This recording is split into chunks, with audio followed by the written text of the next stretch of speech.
Hi everyone, welcome to video number 8. We're getting up there. I'm Marlene Moore, your hostess, and I am the creator of Back to Basics Piano Method. Our method, if you don't know already, is based on the concept of love, achievement, freedom, and fun for the teacher and for the student. Most of all for the parent. It needs to be love, achievement, freedom, fun. That spells laugh, Laff. We need to have a laugh every day. We need to have fun doing this.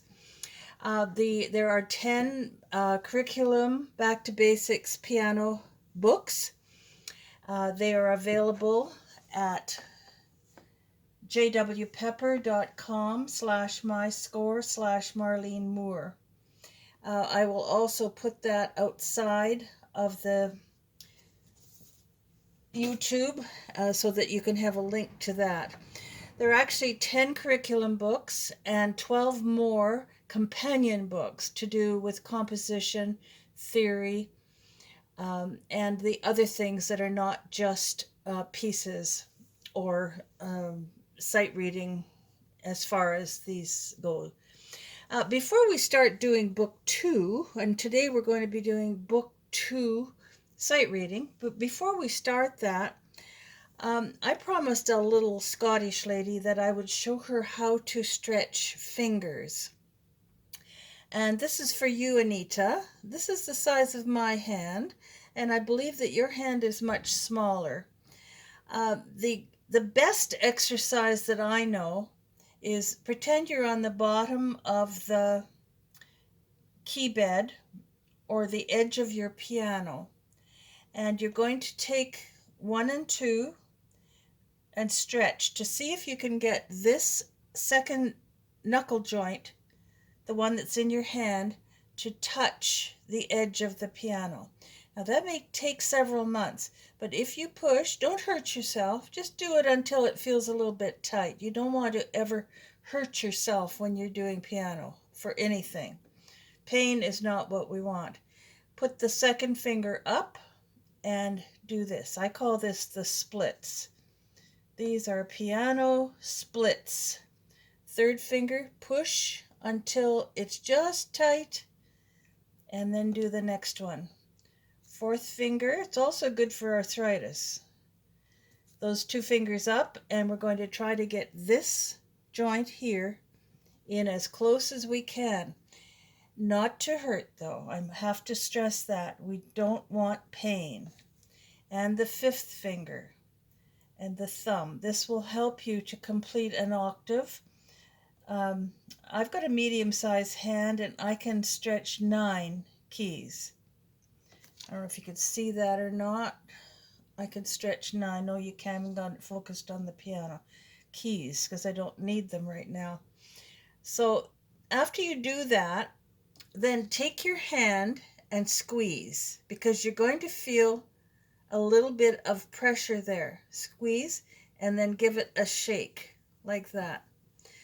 Do your left hand the same way, starting with your thumb. I'm at a weird angle here, but pretend this is my left hand. You're going to start again with your thumb and do it that way for each of them. When you're finished, do this and shake. Then when you get really good at this, try both hands at the same time, pushing that way. The other technique that I use that is actually kind of fun, my older students used to call this the torture exercise, but that's kind of stuck. I don't know if it really is a torture exercise or not, but it kind of stuck. Anyway, you will have the 5 fingers like this, and you're really going from C to G, but you can do it just on the top of the piano too. You can do it on a table. If you're having a boring dinner with somebody sometime, just do it on the table. That's what I do. Okay, thumb 3 times up, holding all the rest of them down. I tell the children, glue the fingers down. Glue them down. Lift this one as high as you can. Next one, 3 times, finger push-ups. Fourth finger, which is the weakest one, finger push-ups. If it won't go up, take this hand and let it help the other hand that way. And this one. This teaches independence of the fingers. So, to review, the push one, the splits, and the finger push-ups, better known as the torture exercise. And again, when you're finished them, give it a little shake that way. I think you will find that if you don't know that one already, you will find it's very, very good for making small hands a little bit bigger. It's also good, especially this one where you're lifting up and down. It's good for children of any age to get that independence of the fingers that we want so badly. Before I go into book 2, I'd like to talk about later on when children get bigger, after you've taught scales, chords, and arpeggios to them.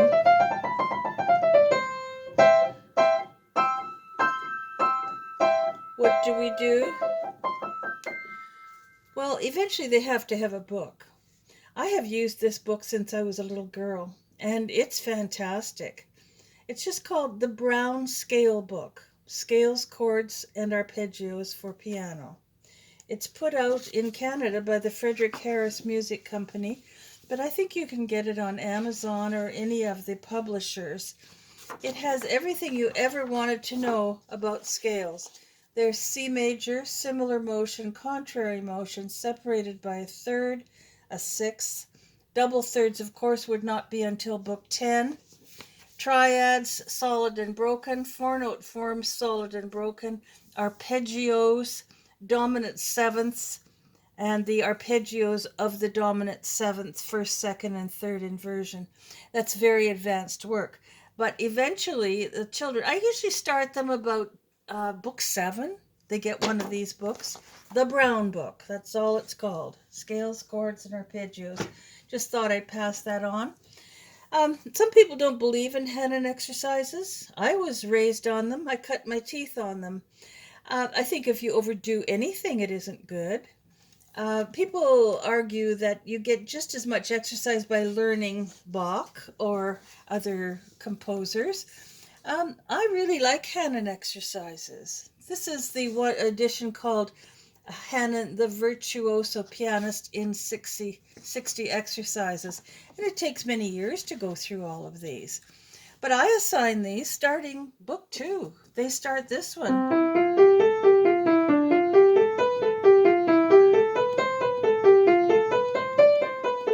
And so on. You've probably done these. I still play them. I still play them at least once a week. And it makes my hands feel as though they have much more dexterity.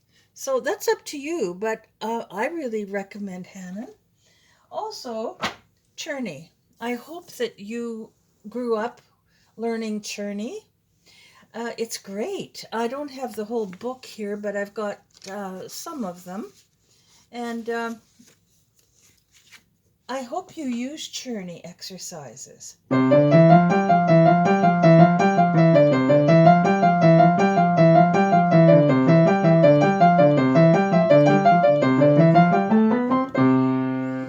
That one, I've called it running fast for lack of a better name. Sometimes if children see study number 1, study number 2, study number 3, they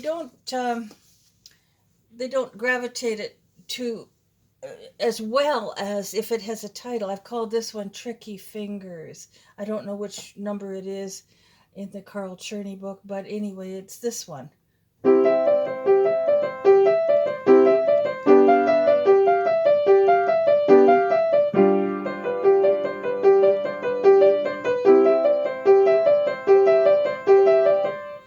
And so on. It's much faster than that.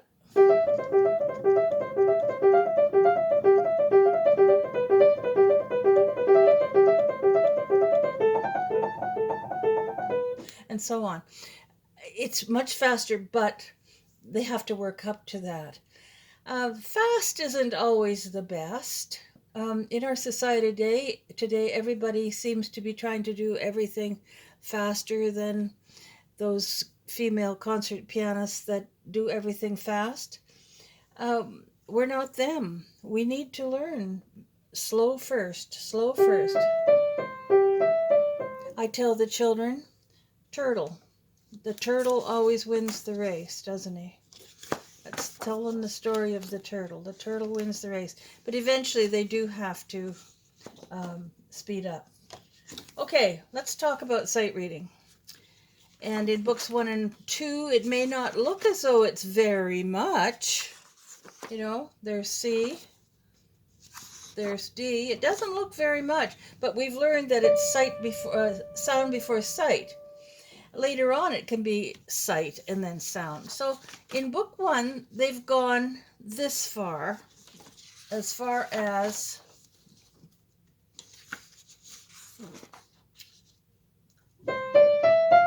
C, D, E, F, G. In this case, this one is, they now know what a hot note looks like. And in the left hand, I believe they've also gone C, D, E, F, G. And that's the basics. However, teachers will have taught also how to do a little skip, how to go from C to E. Play it here first. Have the child show that to you. Will we go from here to here, or here to here? I sometimes say, can you find this using this? Can you hear this first and then find that? Where do those notes live? Without the child seeing my hand, and they will do that right away. Here to here, because it's going C, F. In this way, we're teaching them what is called intervallic sight reading, learning intervals. And they need that because you can't always just have one note there. Even if they've memorized that note, it's hard to get to the next level, which is the intervallic kind of approach. All right, sight piece 1 in book 2. We've got a skip there. Have them do this. What did it say?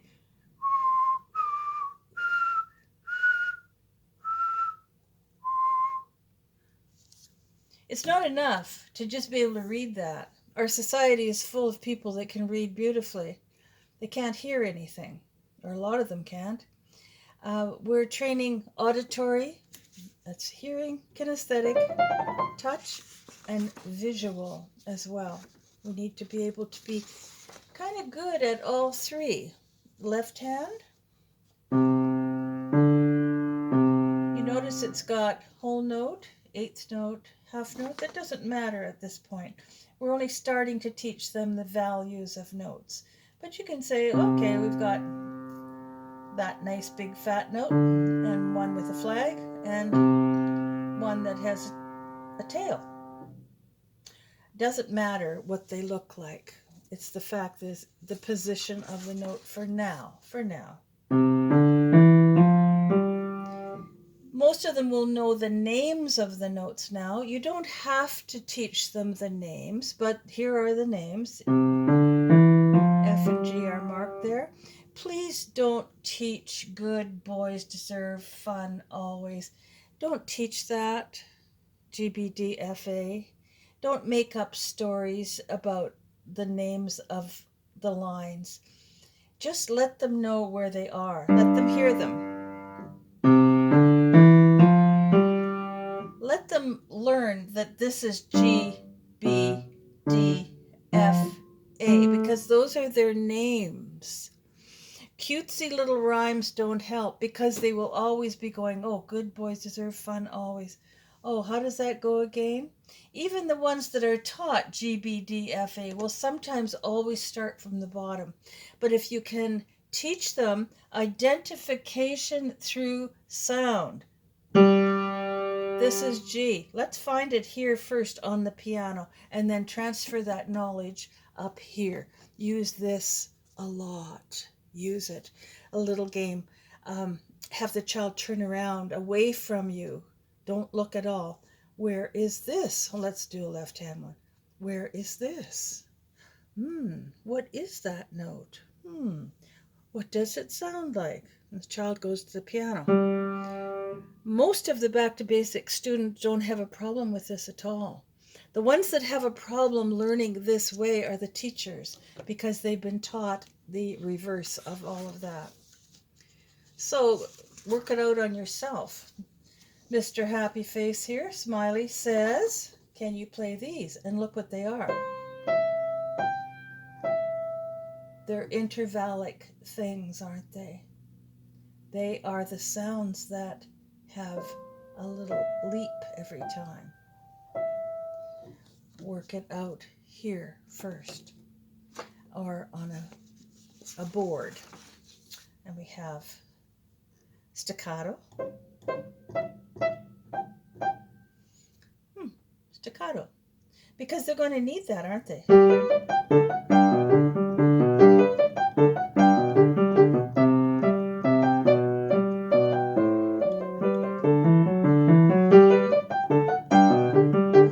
Show them a little piece that has staccato in it.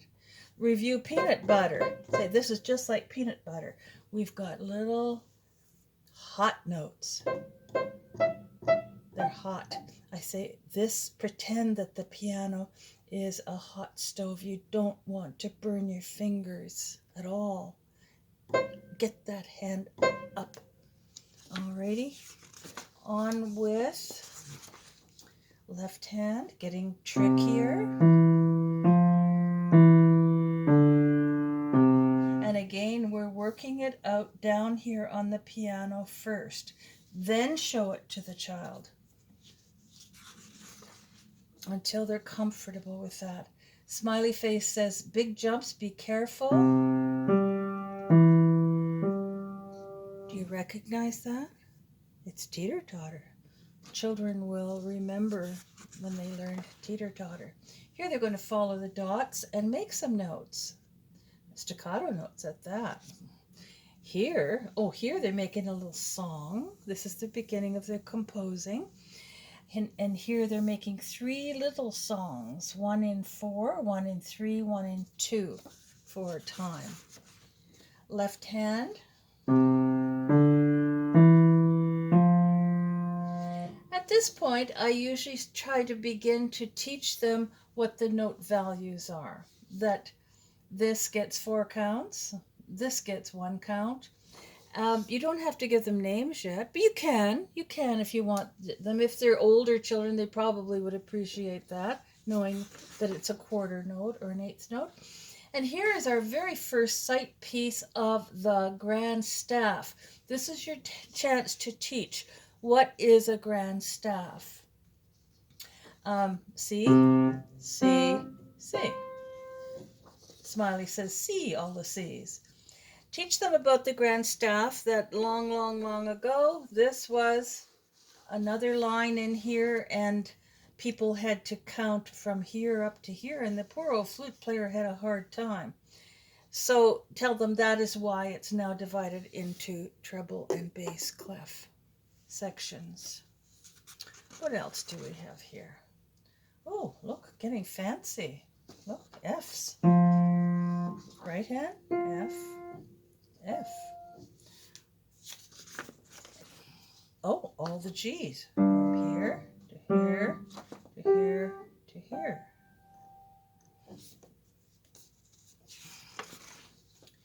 Oh, another one like that. A to A to A. And right hand. And returning to home base. Page 38 in book 2 is my song. This much is given.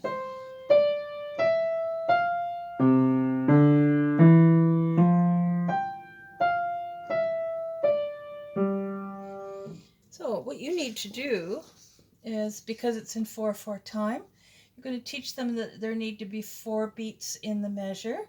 Turn these into quarter notes, because the quarter note will get 1 beat each, and have the child finish this. It's exciting to the child to be creating something from something else, and you want him to finish that. I would do most of that at the lesson, because that's their first time of trying to do something of this caliber. Now, is that enough? No, that's not enough to learn how to sight read in book 2 or book 1. It is definitely not enough. Believe me. I have seen teachers try to use just the book 1, and that's fine. If you're supplementing it with some other kind of sight reading book, that's fine.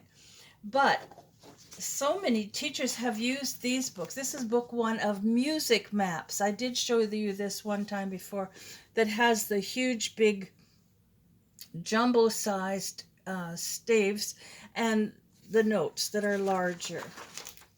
The child can see this right away. So this is book 1.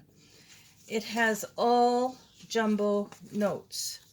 Particularly good for preschool children, age 5, age 6, as well as age 3, 4, 5, because they're not very high from the ground. These children are short, and they do very well with these large notes. This is Music Maps Book 2. It goes with, I usually start it around halfway between either book 2 or book 3. Every child's different. You have to assess how are they at learning the sight reading. Do they need more help? Do they need this kind of a book? Some of them don't. Some of the older ones don't need this. Some do, though. Some do, particularly if they are auditory learners.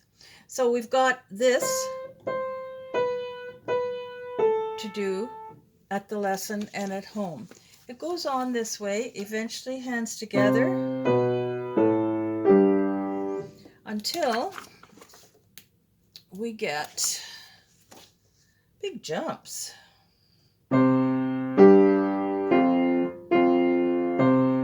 And you don't worry about any counting at this point. This is just identifying the notes. This is kind of a fun book towards the end. The children really like it because although it has no meter, no time signature, they can turn these into animal pictures. Do you see the little tiny seagull? It has a beak and so on. So these are seagulls.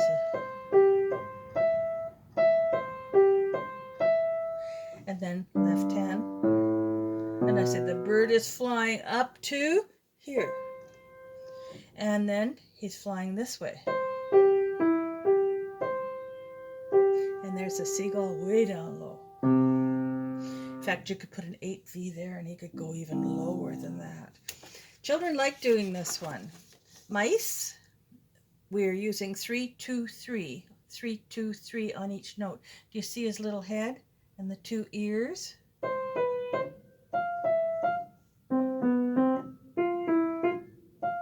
Each one is a mouse.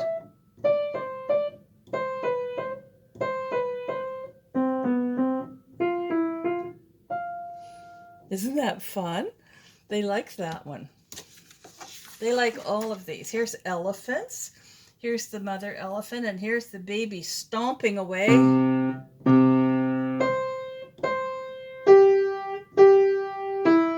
And mom and baby stomping together. And right hand stomping.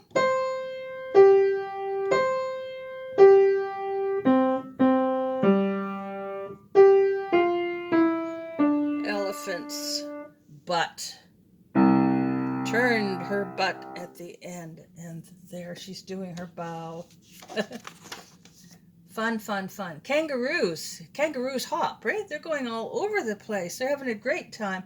So I'm using my third finger for that hopping part. For this will be the kangaroo's foot. Boing, boing, boing, boing.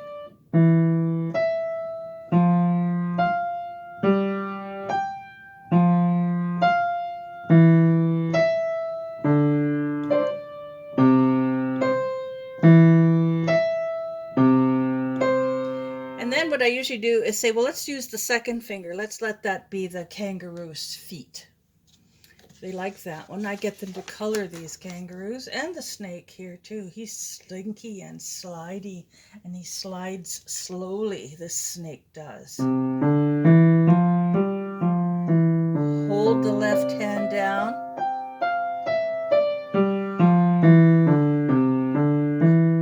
Hold the left hand down.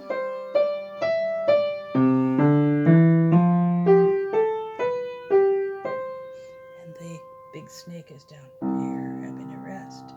I'm going to do that again and not talk so you can hear it.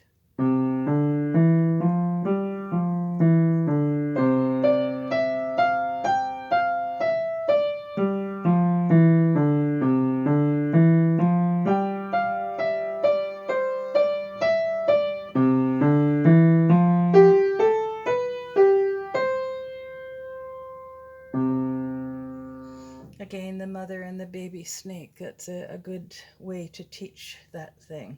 One could be one hand, one could be the other hand. It gives a bit of creativity to learning notes when the children like animals, and it helps them to do that.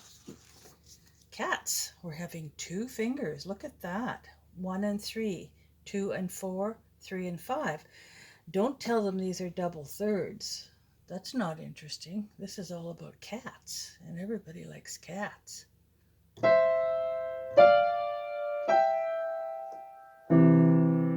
Sneaky cats.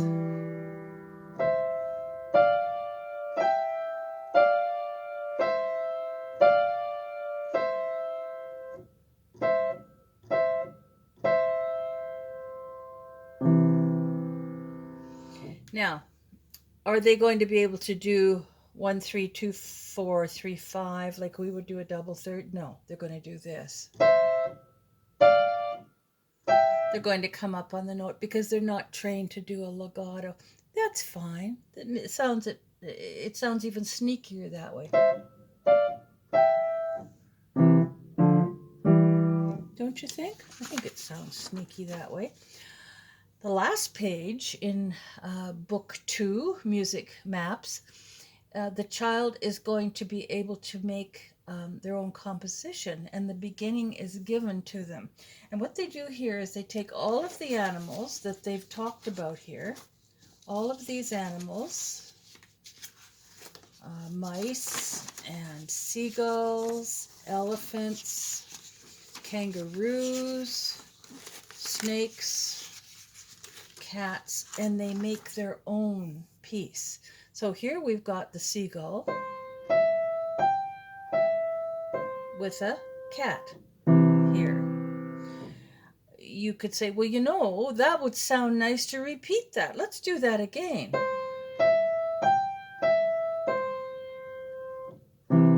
All it says here is finish the story.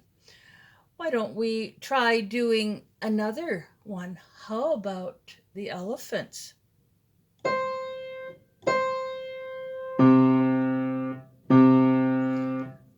Kangaroos?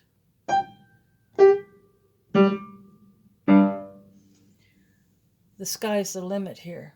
Whatever they say, you help them to draw that. They giggle a lot with this because it's an animal. Later on, they can learn all there is to know about 3/4, 4/4, and 2/4 time. They need to know that. But there's no rush right now. You can introduce that one little bit at a time. All right, I want to show you this. Speaking of intervallic sight reading, I want to show you this. And oh, don't forget your cards. Play games with the children with these cards. The ones I made, you can buy them ready-made if you want. Don't forget about these. They're very important. Shuffle them.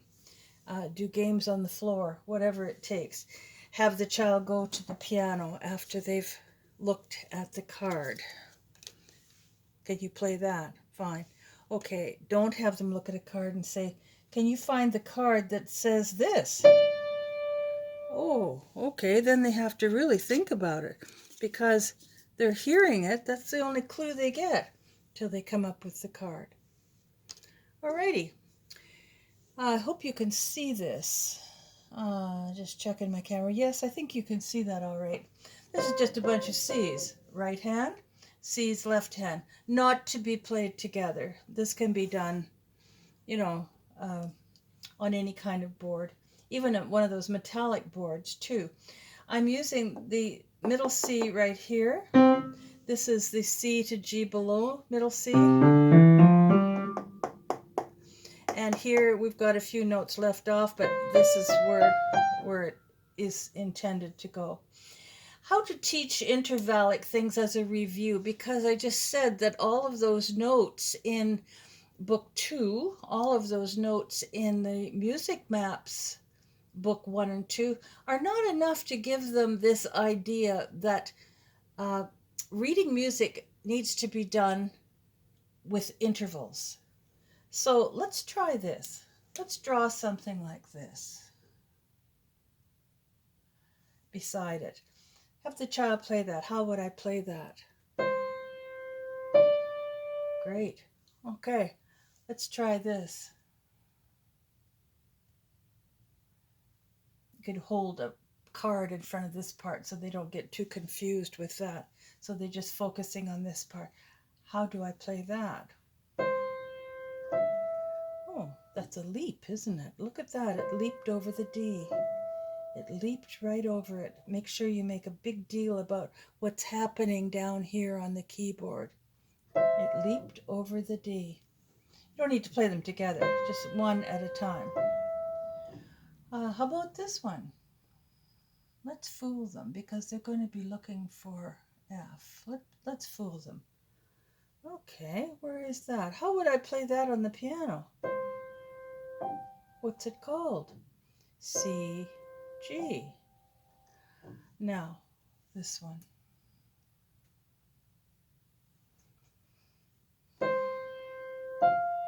C, F. So that's spacing them one after another. Eventually, towards the end of book 2, even book 3, if you've got a student who's a little slower at it, then take and do this. Okay, I'm going to ask you to play that together. What is it? What does it sound like? So instead of doing C,